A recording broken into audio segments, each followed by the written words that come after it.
You just saw that Monday Night Football game. The 49ers have their first and really only scheduling advantage of the season coming up against the Tampa Bay Buccaneers, because Tampa Bay is going to be coming off of a short week, and not just a short week that featured overtime. They had to play to the very limit there, and then they lost, which is deflating to the Kansas City Chiefs. And the 49ers are coming off of a bye week, which is why I'm not sitting in the normal studio right now, because we're still traveling here over the bye week against Tampa Bay, that a team that I don't think is very good. Credit to them for fighting to the death there against the Chiefs today. But then by that last overtime drive, it was ugly for the Buccaneers defense. They weren't able to tackle, leaky yardage. I mentioned this a little bit earlier today. Tampa Bay entered this game as the number 27 defense in the NFL, and they looked like no better than the number 27 defense today. Baker Mayfield forced overtime, and Sterling Shepard stepped up and made a bunch of big catches down on the way to tie the game. But remember that there was a point today where Patrick Mahomes was 11 for 11 on third downs. Finally, Samaje Perine dropped that pass that set up the tying drive, which made Kansas City 11 for 12. But 11 for 11 on third downs, especially in rainy weather, is just downright embarrassing for a defense. So the 49ers are going to be facing a Tampa Bay team with a rest advantage on their side. The 49ers are going to have that rest advantage, and Tampa Bay is not good defensively. We saw that today. I mean, they just aren't. Vita Vea on the inside. Margot is here. She's mic'd up again. They're lazy. She's upset with Tampa Bay. She thinks they're lazy. They couldn't tackle, right? They couldn't tackle, and you actually pointed it out, and then I couldn't unsee it. But you said they were hitting guys, but they weren't wrapping around them. They weren't wrapping up. Yeah, they were kind of like trying to bump into these offensive receivers, like, oh, I'll knock you off your balance and you'll go out of bounds, and they just pop right back up. It was bad. The only guy that can tackle on that team, it seems, when he's tired is Vita Vea. That's because he weighs 370 pounds. Yeah, same. I mean, he was huge, right? I mean, you look at him and you're like, you don't want to run in that direction. And anytime that it seemed, well, you got to give Kansas City credit. They've got the strong interior line. But more times than not, whenever Vita Vea was able to get his hands on somebody, he body slammed them. Anybody else, here are 4 leaky yards, 5 leaky yards. By leaky yardage, I mean they had him in position to tackle, but they still leaked out for 4 more yards. Do you think they were just tired? I think so. That was obviously part of it later in the game. But B, they're just not a good defense. You know, they're also tired, not from the game, but from the fact they're old. Levante David's 34. So, I mean, he used to be a really good linebacker. He's not anymore. What's their defense ranked? 27. Oh. Yeah, Tampa's the 27th ranked defense. I do think it's going to be a warm, probably dry day in Tampa on Sunday. I think the 49ers should be able to move the ball. Christian McCaffrey probably going to come back. And Juwan. And Juwan Jennings. Margot's favorite player is Juwan Jennings. Why is that? I don't know. He's probably the only player that I think he's the only player that I've actually like met and had a conversation with, and he was just very personable. And this is me. Here I am. It's great to be here. And he just seems like he kind of has like a George Kittle-esque attitude. Like he just seems like he really loves the game. Yeah. When you watch him. Oh, yeah. I mean, he just bleeds passion for football. He's one of those guys that you watch, even if you're not in the stadium, if you're watching from home, who you can point out and say that guy's having fun. Yes. And the 49ers have been missing him for 2 straight games now. Hip injury for Juwan Jennings kept him out, but he was back at practice today. It was a bonus practice for the 49ers, so he will play on Sunday in all likelihood. Very good chance that Christian McCaffrey will be back and playing on Sunday. They have to see how he responds to practice this week. John Feliciano, they've opened up the practice window for him, so there's a chance that he's available for the 49ers, although they're looking at him as a 6th offensive lineman. They're not looking at John Feliciano as an immediate starter. Somebody could get hurt, though, and that depth can be valuable for the 49ers. Yetur Gross-Matos should be back the week after against the Seattle Seahawks. So the 49ers are healing up. Meanwhile, Tampa Bay isn't. Tampa Bay, up until that last tying drive, had a total of 2 catches for all of their wideouts. Their longest catch by a wide receiver up until that final drive was Sterling Shepard for 12 yards. So no Chris Godwin, no Mike Evans, both of those guys hurt. That has severely limited Baker Mayfield's offense. We saw some creative running for Tampa Bay. Bucky Irving, the rookie, was running well in the first half.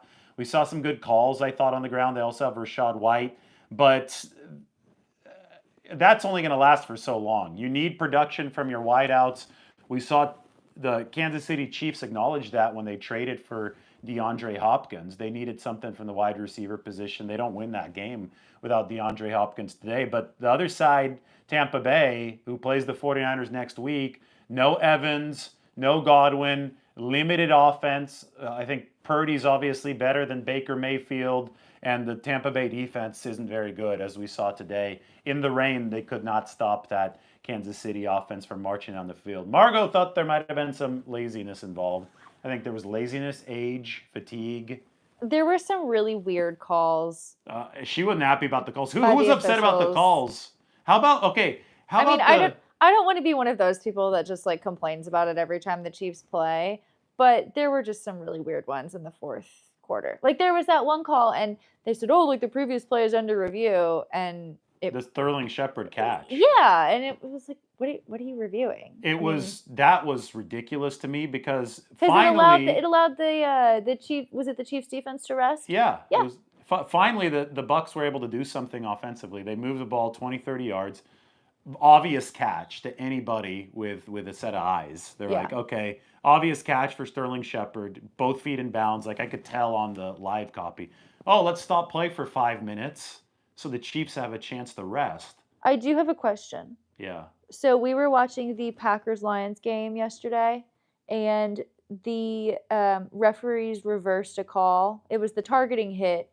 They ejected the Detroit Lions player, for a targeting hit, and the refs had not called it, but they had said that it was like New York had called it, like NFL HQ. Yep. How often does that happen? I've rarely seen that happen, if ever, to be honest. I know that they've recently amended the rules for targeting penalties to have for the NFL to have that kind of control.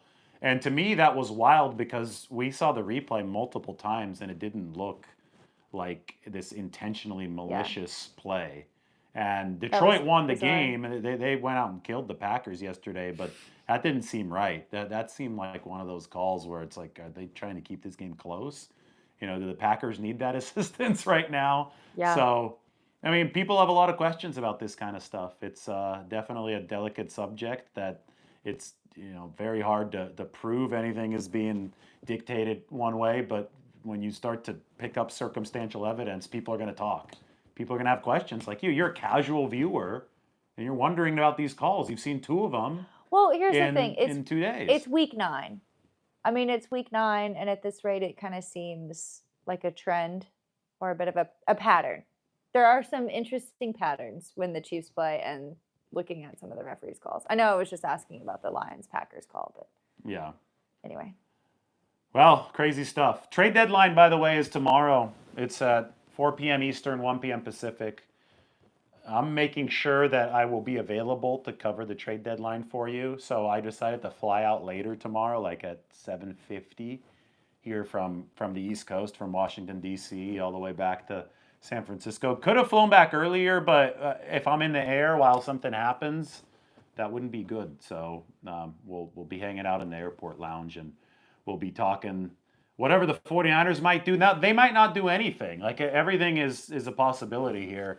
I think they're interested in making a move at the right price, but you have to remember the 49ers will be picking up, in all likelihood, Christian McCaffrey. That's a pretty damn good trade, and you don't have to pay anything to pick up Christian McCaffrey this year. They'll be picking up, maybe on the defensive side, Javon Hargrave later in the year. That would be a nice addition if he can return from the torn triceps, maybe around the postseason.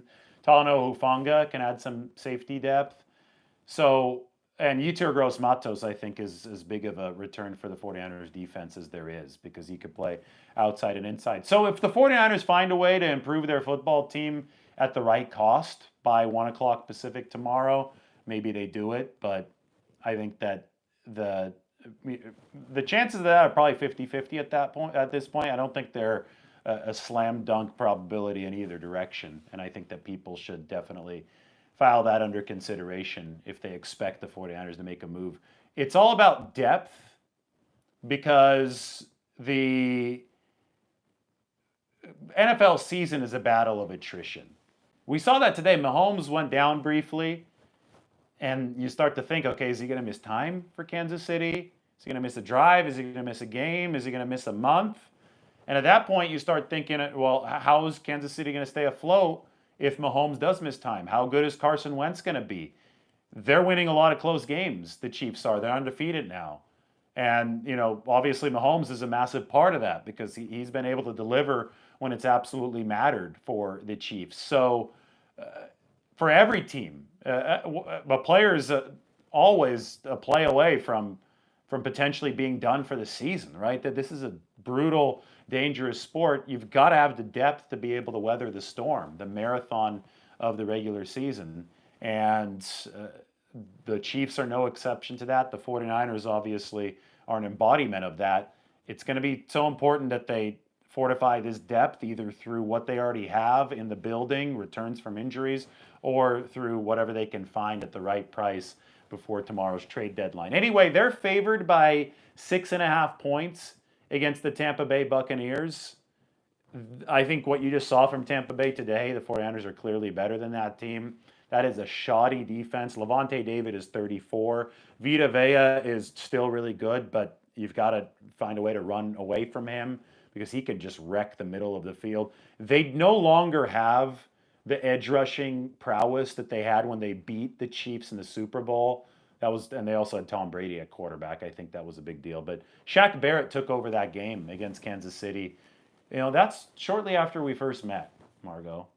Yeah. And you were like texting me, and we were talking about. Are you talking about the Bucs Chiefs? When the Bucs beat the Chiefs in that Super Bowl. Yeah. And they just overwhelmed Mahomes. It was. Well, I think he put up 9 points in that game. They don't have that defense anymore. It's Tom Brady. I mean. Well, that was the other side of the ball. Yeah, that was also precise, and they had Gronkowski, and that was fun to watch. I will say, watching the Chiefs against the Bucs tonight, I really feel like I saw this year, like the Travis Kelce, Patrick Mahomes, brotherhood. I mean, those two read each other's minds. That's a great point from Margot. They might have the best off-schedule improvisational connection in the NFL. So many of the throws from Mahomes to Kelce are not on the actual route of the play call. Well, it's crazy. Improvisation after. Like the ball is leaving Mahomes' hand to pass to Kelce, and like Kelsey's just turning his head around, and he's right there. So what happened? It's like he knows. That happened with the 49ers, and this is cool. And George Kittle was talking about it. We were listening in the car. Yeah. Ricky Pearsall last week or before the bye week. It was an out pattern. Purdy threw the football, third down, about I would say 2 seconds before Pearsall turned around. Mm-hmm. And he put the football in a spot where he trusted Ricky to do everything right, turn around and be ready for the ball. If the receiver screws that up, if he runs the wrong route, guess what happens? Pick six the other way. Yeah. It's a mean pick six the other way. Do you think Purdy has that type of receiver relationship with better with some of the other receivers on the team? Yes, absolutely, it's better with some guys than others. But what George Kittle said was really interesting because Pearsall hasn't been back for all too long. Oh, sure. So they haven't had a lot of practice time together. Which is what makes it so impressive. Yes, and it's Purdy forcing the trust to build with Pearsall. He's like, I haven't had a chance to really develop this on a subconscious level because we haven't practiced all too much together. But I'm going to force this to happen, and we're going to make Ricky Pearsall do it right. I think that's really cool. That's kind of an oxymoron, forced trust. Yeah, but you see what I mean, right? You're like, it's do or die. They've got to get this play right against the Cowboys. I don't know if I would use the word forced. I think it That's what George said. I'm just quoting him. That's fair. Time-sensitive chemistry of we've got to make it happen. Let's make it happen. Yes, and there is an urgency for guys like Ricky Pearsall. He's got another rookie, Brock Purdy does, Jacob Cowing. Both of them are from the state of Arizona, by the way. Pearsall and Cowing, both from the state of Arizona, where Purdy's from. So you've got a trio, a quarterback and two rookie receivers, all from Arizona, who have to develop this chemistry on the fly because Brandon Ayuk is done for the season. and because the 49ers need to find their way into Super Bowl contention again. So there's real urgency here. I think I told you, was it 2 weeks ago when Brandon Ayuk got hurt? It was against the Cowboys, right? It was the week before. It was against Kansas City. You were at the game. Yeah. Sorry, they're all blurring together. No, I think I still stand by what I said then when I told you it's a really big opportunity for the rookies to really Huge. see who's going to Huge. take up that torch. And I think they're going to have opportunities against Tampa Bay because, again, we saw this defense. They're number 26 against the pass. That's bad. What's the offense ranked? Tampa Bay's? Yeah. Like number 8. They're but they're missing their top 2 receivers. So they're in a bigger world of hurt than the 49ers. 2 weeks ago, we were in San Diego. We were watching the game where Chris Godwin went down, and they didn't even show the replay. Oh, yeah, the that really, was bad. really ugly hit, ugly injury. So didn't he like break his tibia or something? They had the air cast out, so I think it was a bad fracture. Yeah. So they lost Godwin, 60 catches. They've lost Mike Evans, 50 catches. It's 110 catches that the Tampa Bay Buccaneers have had to try to make up, and they definitely haven't made up those 110 catches. Their leading receiver that's healthy, that's available now, is a tight end. It's Cade Otton. So it's an extremely limited offense that's going to have to scheme against the 49ers on a short week. And the 49ers are going to be fresh defensively. This is the game that I think the 49ers have to put the clamps down defensively. You got to hold Tampa Bay under 20. I know Kansas City gave up more than that, but it was Monday Night Football, and the Buccaneers were scheming stuff up in this game. And hey, Kansas City is a good defense. Credit to the Buccaneers for what they did. But I think if the 49ers want to announce their arrival into the back half of the season coming off the bye, last year they did it against Jacksonville in the state of Florida coming out of the bye after they had picked up Chase Young. They snuffed out Trevor Lawrence. They've got to do something similar. I think they need to make a statement defensively. I mean, I don't feel like snuffing out Trevor Lawrence is that big. That really hard to do. Sorry. Shots fired at Trevor Lawrence catches a stray here on the I'm just a casual viewer. Yeah. I'm just a casual viewer. Well, that's another thing, and we saw it. I had to take on the bias of quarterback evaluations. Brock Purdy has one bad game, doesn't get a pass. C.J. Stroud gets a pass because he's a high-level he draft looked pick. terrible. Yeah, he's been bad for 4 straight games. Another guy that gets pass after pass after pass is Trevor Lawrence, just because he went to Clemson. Well, he's got the hair. And he's the number 1 overall pick. But, so anyway. Maybe Brock just needs to grow a mane of hair. The sunshine hair, yeah.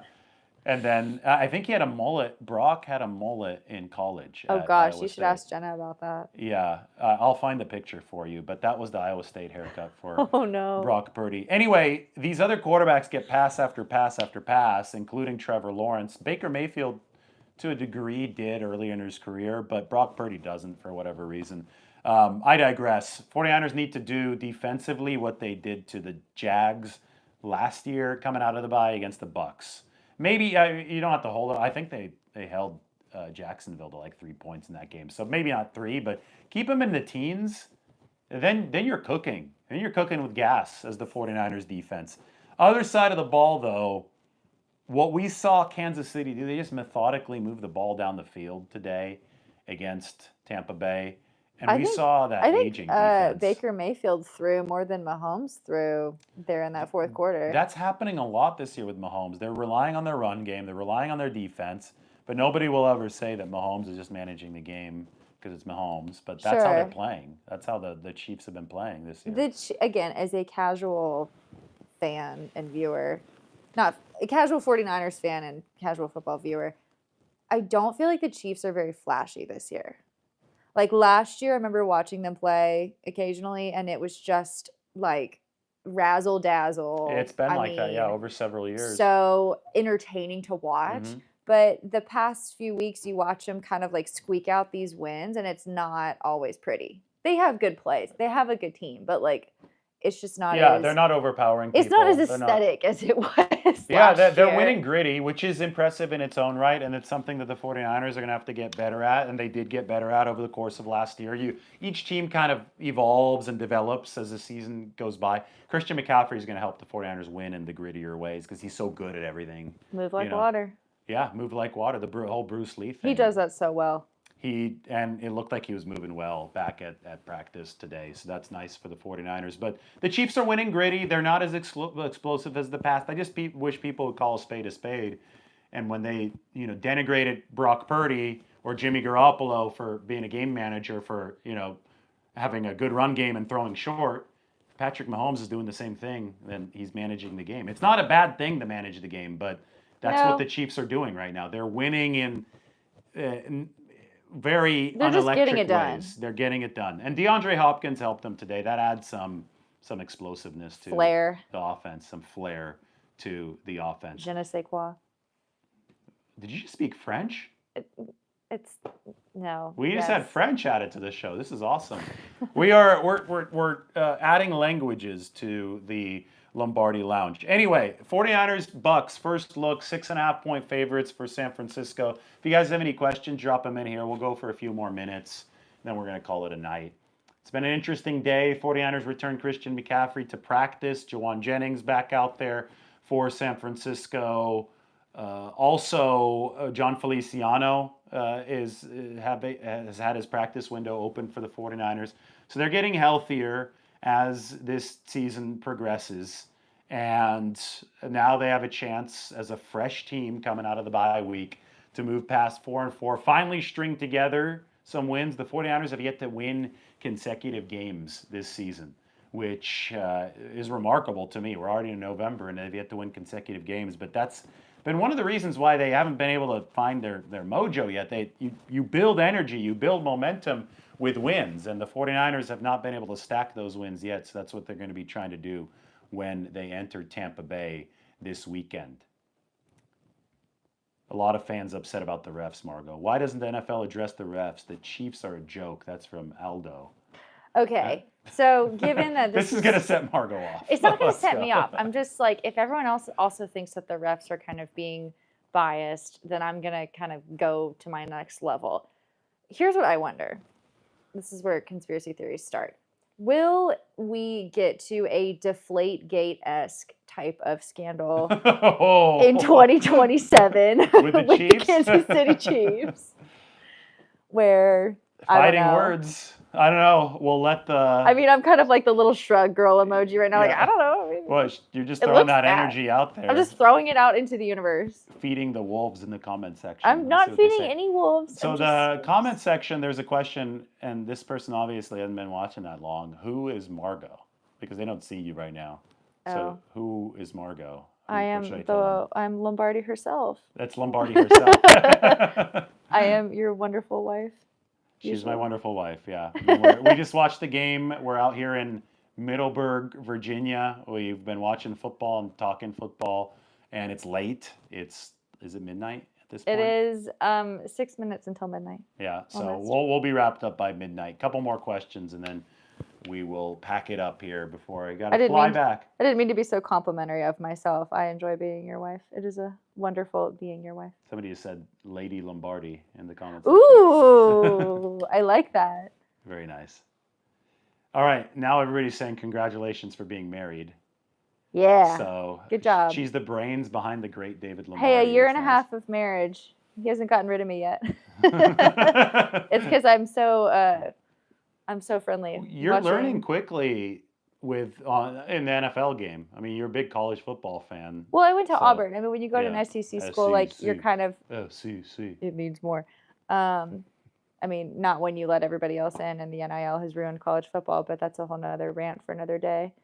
But yeah, no, I've always been around college football. But I used to think college football was better than the NFL, and now the NFL is just so much more entertaining to watch. It just depends. Like I made the point the other day, both of our college teams suck right now. Like Stanford is terrible. It's my Auburn team. just lost to Vanderbilt at home, and Vanderbilt has never beaten Auburn at home in their entire never beaten at home. prior to this weekend until Saturday. Vanderbilt had never beaten Auburn in Auburn, Alabama in their entire football program's history. So the SEC is a weird matrix right now. Yeah, and everybody's trashing college football in the comment section. Just I guess we're leading the way. Here's a good one. That Vanderbilt QB is a dog with a bunch of G's. He deserves it. I mean, everyone's kind of like, okay, Vandy, enjoy it. Yeah, I mean, Vandy's never been good. I mean, I've lived in Nashville my whole life, and they have never been good. yeah, which is why Ever. they took the goalpost into the river. No, I mean, you want to go cheer Vanderbilt winning something, you have to go watch them play baseball or like women's bowling. Yeah, but the baseball team has won stuff, and they do have a good bowling team, right? That you're not joking about. They have a good women's bowling team.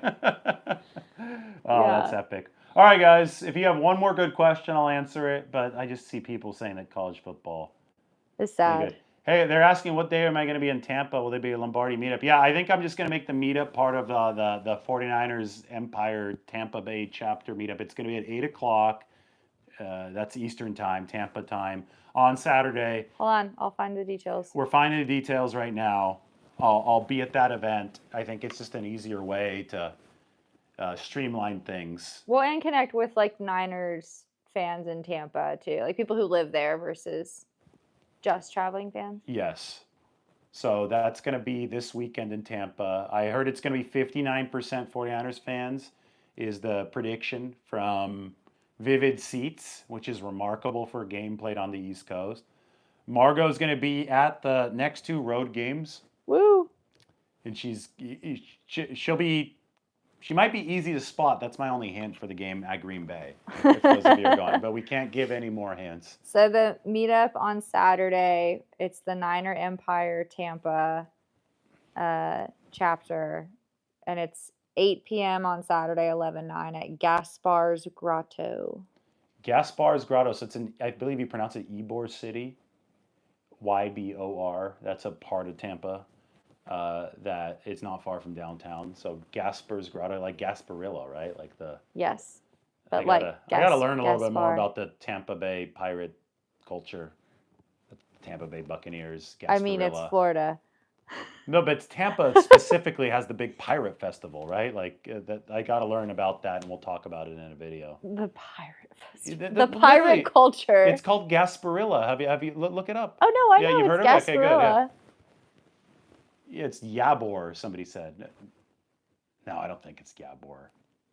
Somebody's like trying to. We need some phonetics here. Yeah, I'm gonna know a lot more about Tampa, the city, the next time that we talk. But I can tell you about the game.